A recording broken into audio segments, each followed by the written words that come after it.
back with Jake Sussman, and this is part two of Jake. So, how the heck are you doing, Jake? I'm doing great, Harvey. It's been a crazy week. I gotta love that.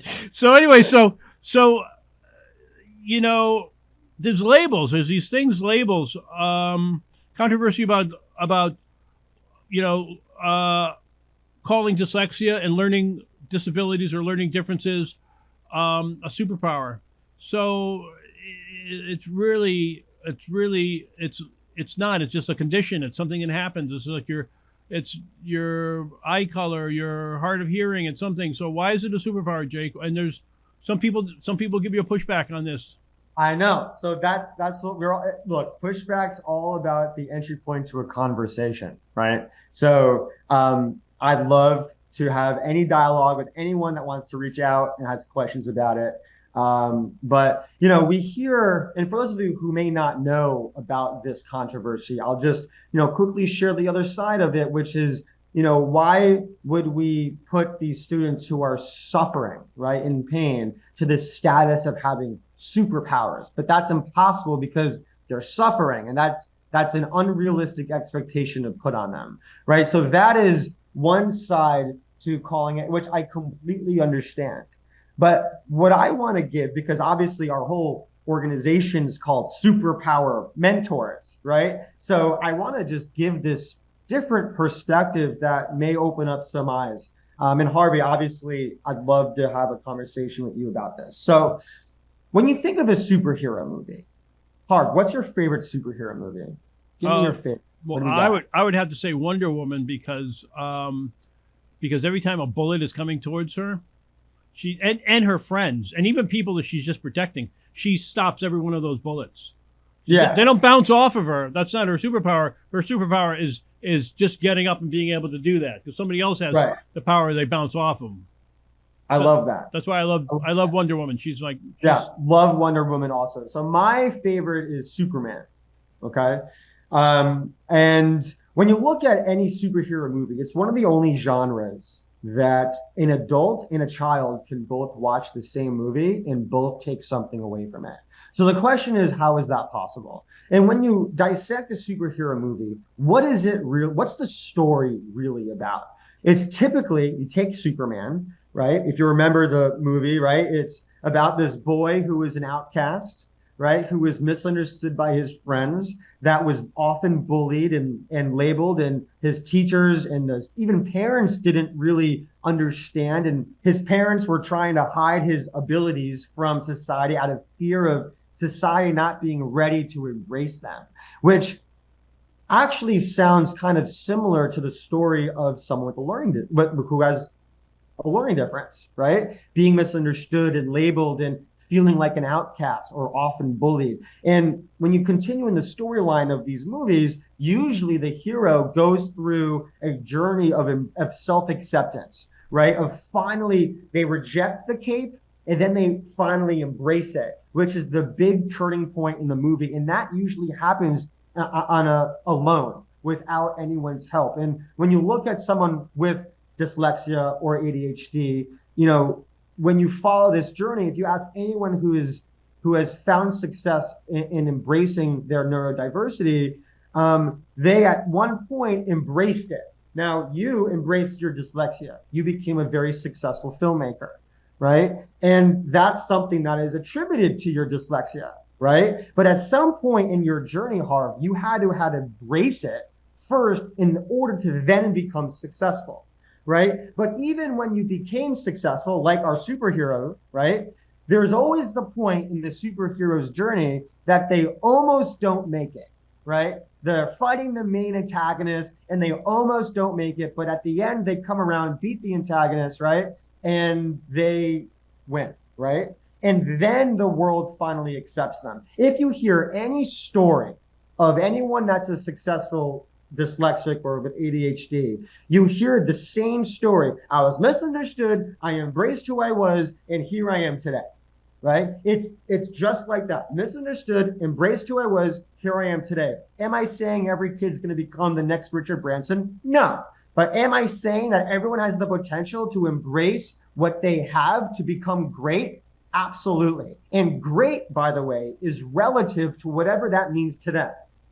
You know what I mean? I'm not talking about anything outlandish. So when you hear the idea of dyslexia being a superpower or learning differences being a superpower, what it really is saying, in my opinion, is that when you embrace what you have, because recognizing that no mind is the same, everyone has something unique to bring to the table, no matter what.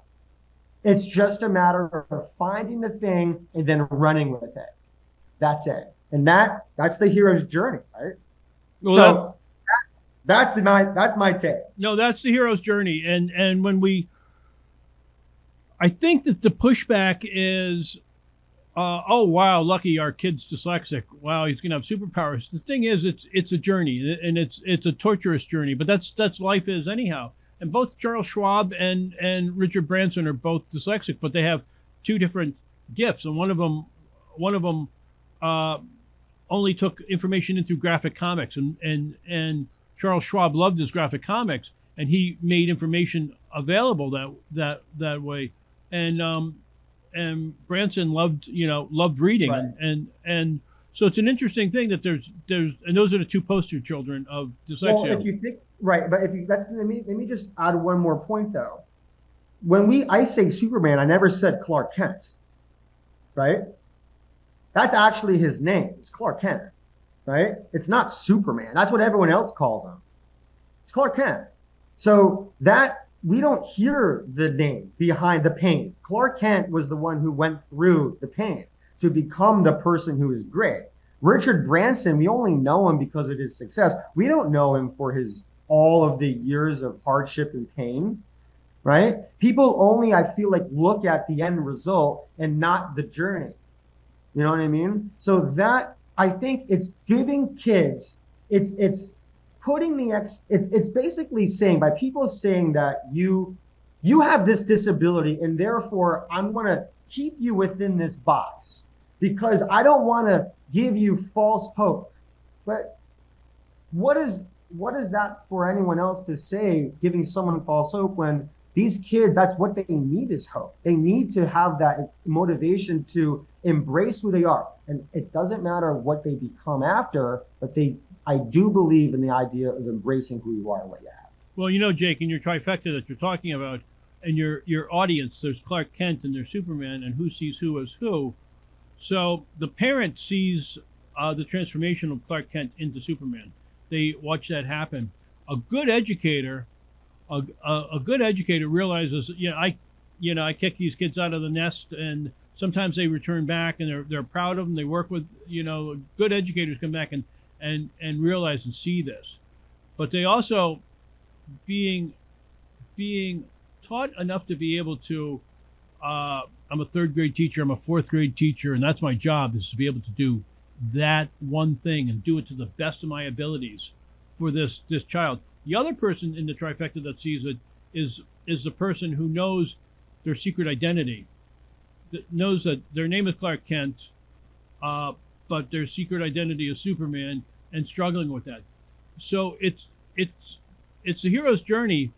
Takes on there's a lot of different forks in the road, and there's a lot of different perspectives of looking at it.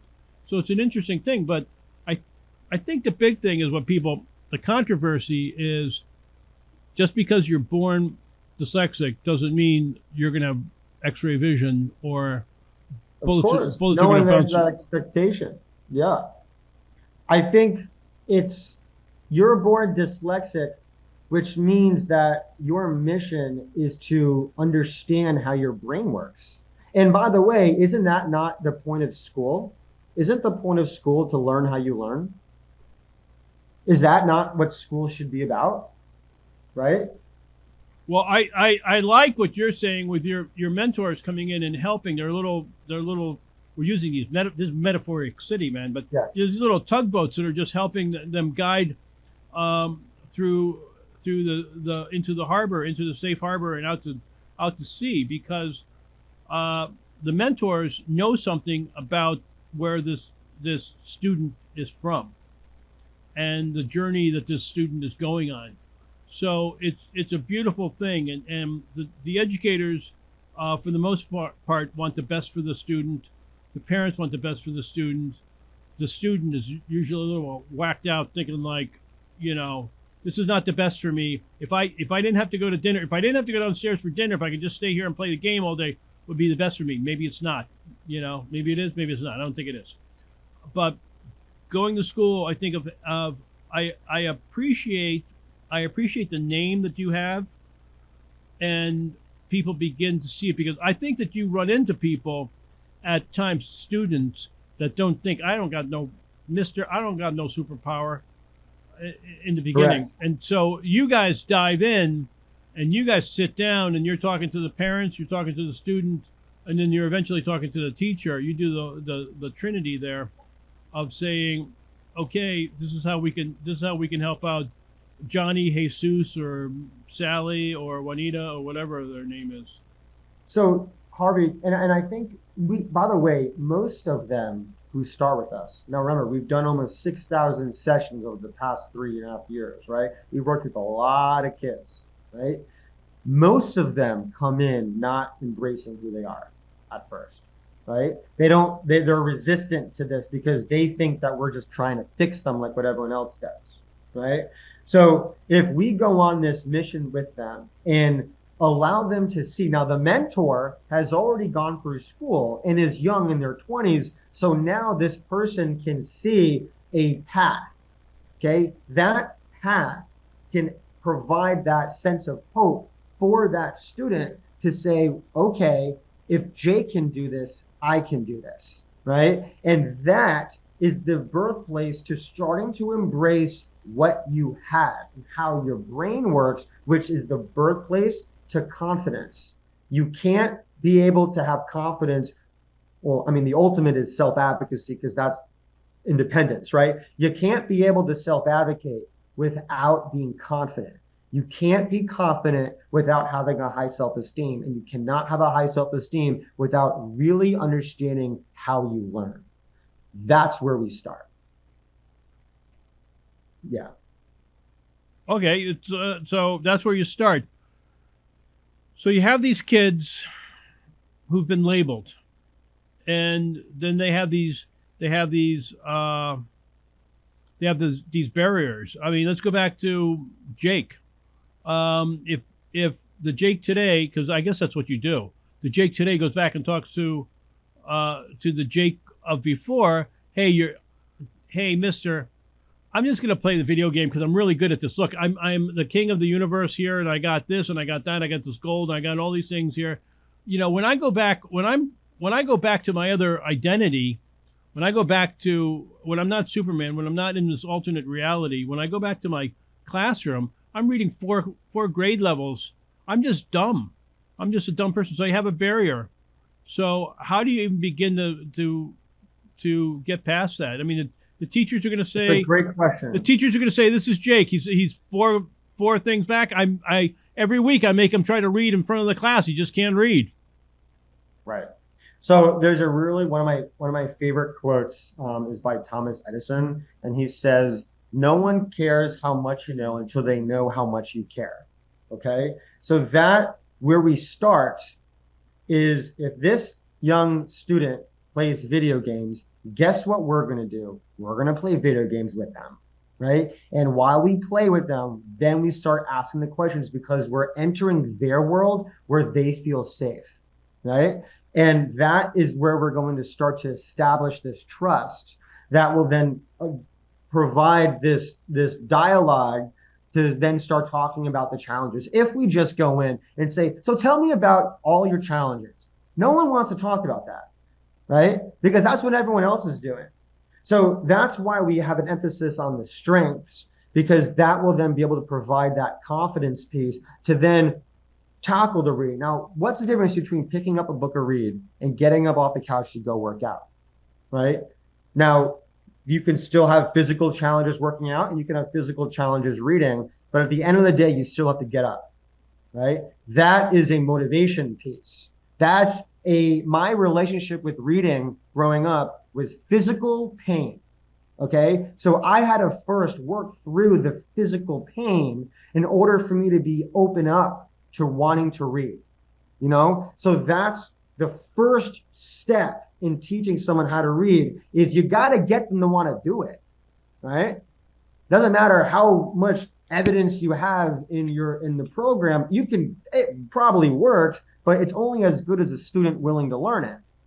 So if we can get them to be open to wanting to do it first, which is that rapport piece, we can get them to be more willing to learn faster, right? And that's what we're seeing. We're seeing kids raising their hands more in class. We're seeing kids wanting to bring their book they're reading and read to their mentor because their mentor is doing it with them because they feel safe with their mentor because they have the same thing. They both mispronounce the similar words, right? We're actually having kids make progress for the first time because they feel safe to do it with their mentor, right? And in return, the mentor helps the student go approach the teacher and share similar things. So that's kind of how we would do it. So in a way, it's kind of like a time jump for the kid to be able to see I'm matched with somebody else. I'm matched with a mentor who's in their 20s. I mean, it seems like you're an adult. You're far away from, but at the same time, you're playing a game with them. You're relating with them. Your mentors can remember what it was like to be. How old are your average students? So our mentees range from 7 years old to 25-ish, but it's typically like in the middle, it's like our 10 to 14s, then our high schoolers and like that age. But our mentors are in their 20s, early 30s, and they range from we have a mentor at NASA, right? Imagine being matched up to someone that works at NASA if you like space and rocket ships. You know what I mean? We have a mentor who's a professional music artist with 1 million streams on Spotify on one of his songs. Imagine if you like music or, that route, you'll have a mentor that not only has ADHD, not only struggled in school similarly, but also is going to nerd out with you over making music, right? And now we have that dynamic. That's how it works. It's so cool. And as I was saying, the tree I was barking up is the mentee begins to peek into the future. Hey, I can do it this way. I can pick up these habits and I can learn. It's like having a big brother or a big sister. Exactly. And in return, though, the mentor heals their past, right? So and a lot of our mentors say, where was this when I was a kid? I wish I had this. And a lot of mentors too will call me and they're like, I literally am having a deja vu talking to this kid, right? And for them, they're going back in time to the time of pain and they're talking to themselves and it's healing. It is absolute. I used to have zero memory of middle school. It was that painful. I wiped it from my brain. Now I've been working with little Jakes for 3 years in middle school and my lowest point of my life. It's all back and I'm okay. I've healed it. It's amazing. So it's really a win for the mentors too. That's really amazing. That's amazing and it's beautiful all at the same time. It's a win-win. And I love win-win-win-wins. I love the win-win-win-win-win. Win-win-win-win-win. So like the parents are winning, the educators are winning, the little Jake is winning, the big Jake is winning, the mentor, the mentee is winning, and then we're stuck in the world with happier people. And we pay the mentors, so they make a little bit of something too. Yep. So for them, it's an opportunity to have a little side gig while giving back and giving back to the world. But when you first talk to parents about this, and you're saying, so they're like, okay, let me see if I got this right. I'm gonna pay the mentor to play video games with my kid, right? But then I mean, I can see how it is. It's or play music with my kid, or geek out on NASA. You have to. I mean, what I always say about educators, and you guys are educators, is it's a form of like it's sumo wrestlers or ninjas. They're educational ninjas. They have to. Okay, how do we meet this particular person because it's a unique journey. All right, so what I'll tell you on that to respond really quick is today 40% of U.S. college students drop out of school. If you have a learning disability, you have a 3 times higher chance of dropping out. Okay, That's on the school front. On the mental health front, right? You have, the mental health space is a multi-billion-dollar industry, but depression's still on the rise. So there's something not working, and that's kind of where we're like, when someone's like, so you're telling me that I'm going to pay for this mentor to play music with my kid. I'm going to say yes. And I'm going to say, do you want to know why? Because that's what your kid loves. And all of the confidence is there. That will allow us to build momentum to have them tackle their challenges. And it works. And we have data to back it up. That's beautiful. Yeah. So what else do we need to know about Superpower Mentors that parents need to know, educators need to know, kids need to know, I need to know?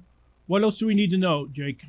That's a great question, Harv. So what I'll say is that when it comes to mentorship, whether it's with Superpower or not, mentorship has been proven to work. There's data on it. It's all there. Actually, Dr. Fumiko Haft, who's one of the most renowned neuroscientists, I admire all of the work that she does, just came out with a study on stereotype threats. And basically what they found was that it is a thing, right? And that one of the recommendations that they made was, by finding a role model within the same stereotype group, it can be shown to make gains, right? And that is literally what we're doing, right? We are matching kids. We are giving them a role model so that they don't feel alone. It allows the tutor to do their job, the teacher to do their job. It gives parents clarity. It gives the kid confidence, and it's all around a win-win. I mean, we have some data that 93% of those who've been through our program have seen an improvement in their emotional well-being, right? Emotional well-being is everything. It can't be open to learning if you're down about yourself. That's not going to happen. You got to be stimulated in wanting to do it. So mentorship's there. It works. We would love to talk to your family, and we're here, and we're here to stay. So yeah. Thanks for having me, Harv. Thank you for being here, Jake. Thank you. Hey, Jake, before we go, you saw the movie Hopeville. Oh, I did twice. Twice. Actually, 3 times. 3 times you saw it. So we're talking about parents and schools, and let's talk about schools and educators. How would a film Hopeville help educators, or how do you think that film fits into where we are right now with the education situation in the great nation that we are living in? Well, what I'll tell you, I mean, if you haven't seen Hopeville, you have to go see it. Wherever Harvey's showing his screenings, or if not, reach out to him, and I'm sure they'll figure it out. But you have to see it. Every teacher in this country needs to see it, because it's talking about an area in our country. They're doing it right. They're a model. This little area in Connecticut, in Waterbury, is actually the tip of the spear, right? It's the main driver for this new way to teach kids how to read. So I believe that every single teacher needs to watch this, because it will help them reach a higher percentage of their classroom. And that is what every single teacher, what every single school wants. So you got to go see it, Harvey. You did an incredible job, and your team, all of you, just did such a phenomenal job making that. So yeah, it was great. You got to go get it. Thank you, Jakey. We love you very much. So what's new for you guys? What's going to happen next? Oh man, what's happening next? Well, we are working on, we're opening up our program to families from all over. Our goal is to have, hundreds of families by the end of the year. We are, working with the first dyslexic public school in the state of New York. So we're going to be, working with them on, helping their students, and we're here to help people, right? So that's what this is all about. So we're growing, we're making it happen. If you have a school that's interested in this, if you want to introduce it to your school, or if you would like to learn more about this, just please feel free to reach out. So we're just here to make a difference. You're the best. Okay, we love you, Jakey. Keep it up, man. Thanks, Harv. Bye bye. Best Okay. to Mr. Bye Max now. too. Peace. Take Much care. love. Bye bye. Take care.